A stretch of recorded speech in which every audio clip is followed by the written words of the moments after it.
Guest, And I'm Ben Bond. and our product is TimberBeltz.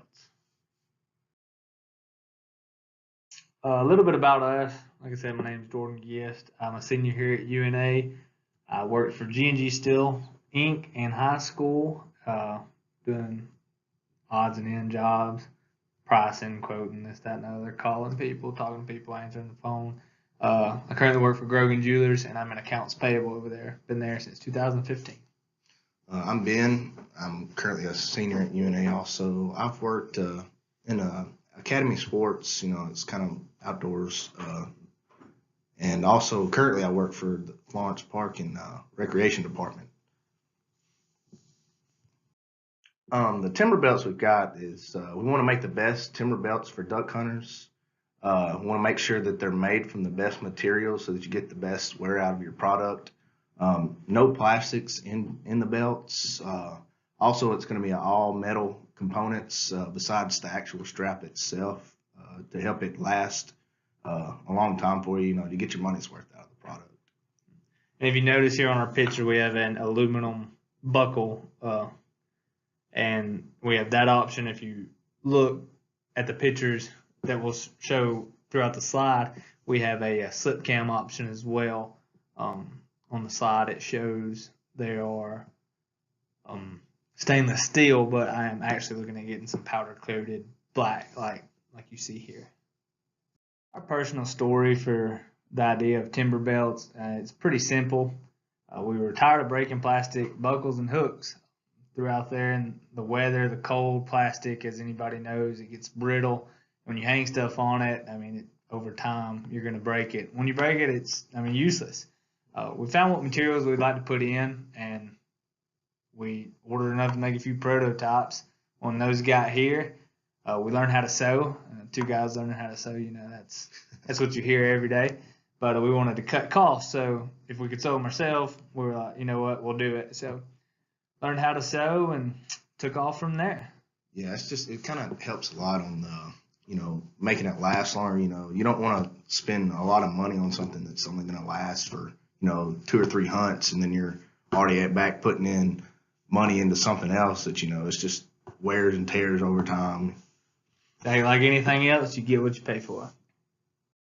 The one and only is what we consider it. It's the timber belt stands alone because it's only one of a kind that's made out of this pure metal. It's not a mass production, so we're basically putting our hands on every product that we ship out. That it's going to be made in the USA. It's done right. You're not having to pay all these fees from it being shipped out of country and stuff like that. So it kind of helps, knowing that, you're putting back into your own business and things of that such. Like he was saying, there's no mass production. You're not paying the big guys to pop out, belt, plastic hook, plastic everything. As you can see a little bit better in this picture. There's our cam version of the belt and these metal hooks. The strap comes like it is. We cut the length, and then we cut the strap into about 8 inches, fold it over, and do the sewing of the X's. And that's what the handmade part is. We sew the hooks basically to where they can stay onto the strap. And like he said, our hands touch every product that goes out of here. Small business, support small business, and put back into your community. The need for the timber belt is evident because the durability of it stands alone. It's the one and only, like we just said. Like Ben was talking about earlier, you don't want to buy something cheap, a couple hunts, break, have to go out, buy something cheap. You can do that 2 or 3 times, but then, 5, 6, you're going to wind up spending more than you would for our product. And this one-time purchase, I'm going to sound like a darn TV ad, but the one-time purchase of our timber belt will last you, I'd say lifetime. I guess we can offer a lifetime warranty. I'll tell you right here and right now live. Yeah. Waterfowl enthusiasts needing a reliable gear to withstand the elements is who's going to buy our product. That's what the need is for.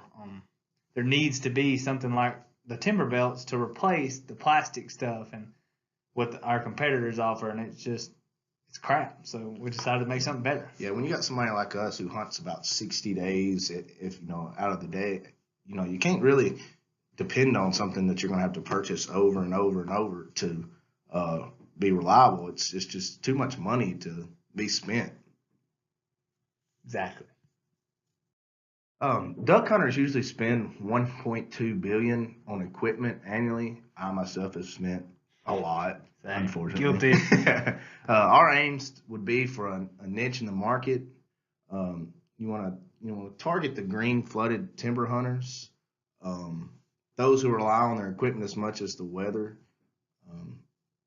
And hunting the timber, once you leave the boat ramp, you have nowhere to sit your gear other than your boat. Everything else, it's flooded timber, flooded green timber.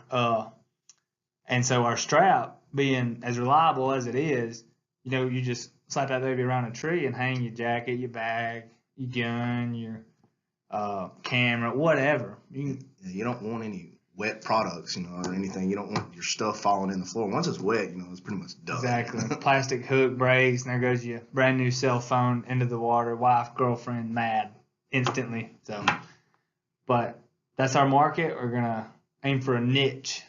We're not gonna target duck hunters as a whole, because somebody hunting in a flooded rice field wouldn't need this because they sit in blinds. Our strategy is to deliver a really good product at a very reasonable price. $27 to your door. That, as you'll see in the upcoming slide, that is third highest among our competition pricing. But it should be the highest technically, because ours is the best. It has all metal components and everything. So they're charging you, well, the one, I think it's Drake, is charging you a couple dollars more for plastic stuff. And that just irritates me, honestly. We'll promote on social media, Instagram, Facebook post, and those who have those pages who are heavily followed, we will send them a strap or two and incentivize them to post, and other hunters and such will see them and say, oh, hey, I'd like one of those. They'll also be available at boat ramps where hunters communicate before and after hunt. So it's like, hey, man, I see that strap. It's cool. Well, hey, yeah, you want to buy one? Yeah, that would really help, in business and doing things such as those giveaways, kind of help get your product out there to where it kind of helps build your reputation up to show that you actually have a pretty good product. Exactly. A few of the competition people that we have, there are a few companies who make similar products, such as Banded, Drake, and Big Game. Banded has the S hooks, which usually lay flat on the tree, as opposed to my hooks, which are protrude. These companies all have the plastic buckles, which everybody knows after a while, if you buckle them 5, 6, 7, 10 times, they're not going to be as tight fitting as the rest. Drake and Big Game have what was the hooks? 100% plastic hooks. Bandit has metal S hooks, and if you picture a tree, say 7 fingers of the tree here, okay, their hook is going to lay right here by the tree. Our hooks are going to protrude, leaving you something to hook onto rather than having to twist and hook and then twist to unhook. Ours, you just pop. So it's going to kind of be more of like what you would hang your keys on after you get home. Exactly. Pretty much. The picture of the Big Game strap shows you that's plastic hooks, but our hooks protrude like that off the tree, easy access, easy on, easy off. But ours are metal, so they last longer. So our TimberBeltz, like we said, they're the best, one and only. They're the best of their best product of their kind. Period. End of story. We use only the best materials to make them, so why wouldn't they be? We hand make each one, like he said earlier. Our hands touch each one. Anyone who purchased deals directly with us. There's no middleman, no third party, no charging you for shipping, no us make them, ship them to a retail store who then sells them to you. Yeah, get to cut out that middleman, which saves a lot of money for them. It keeps the quality high and the price is low. And you know who you're dealing with too, so it's kind of Jordan and Ben. My references where we found where the hunters spent 1.2 billion was on an article called "What Hunters Buy." It was on the Realtree Business to Business page that was posted in September of 2015. Couldn't find one more current because I guess they do them every couple of years. And for the prices for the competitors, we just used Amazon because I mean, who doesn't love Amazon? Yeah. But you won't find ours on there. So anyway, again, thanks for watching. If you hunt some green flooded timber, go buy yourself a TimberBeltz.